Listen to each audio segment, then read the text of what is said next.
തിരുവനന്തപുരത്ത് ആർ ബിന്ദുവിനെ വ്യാജമോഷണ കേസിൽ കസ്റ്റഡിയിലെടുത്ത ഉദ്യോഗസ്ഥർക്കെതിരെ നടപടി വേണമെന്ന അന്വേഷണ സംഘത്തിന്റെ റിപ്പോർട്ട്. ഈ റിപ്പോർട്ട് മനുഷ്യാവകാശ കമ്മീഷൻ പരിഗണിക്കും. പേരൂർക്കട സ്റ്റേഷനിലെ പോലീസ് ഉദ്യോഗസ്ഥർക്കെതിരെയും ബിന്ദു ജോലി ചെയ്തിരുന്ന വീട്ടുടമ ഓമന ഡാനിയലിനെതിരെയും നടപടി വേണമെന്നാണ് ഡിവൈഎസ്പി വിദ്യാധരന്റെ റിപ്പോർട്ട്.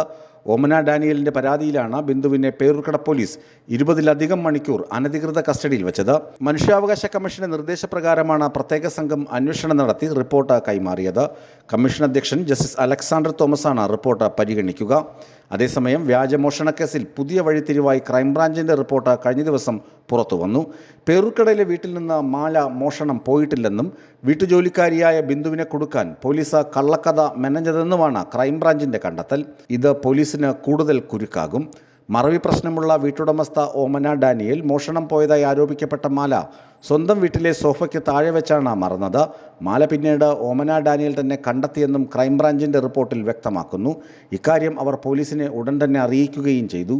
മാല വീടിന് പിന്നിലെ ചവറുകൂനയിൽ നിന്ന് കണ്ടെത്തിയെന്ന പേരൂർക്കട പോലീസിന്റെ വാദം തെറ്റാണെന്നും ക്രൈംബ്രാഞ്ച് കണ്ടെത്തി.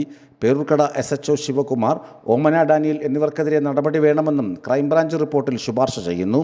ന്യൂസ് ഡെസ്ക് വിസ്മയ ന്യൂസ്.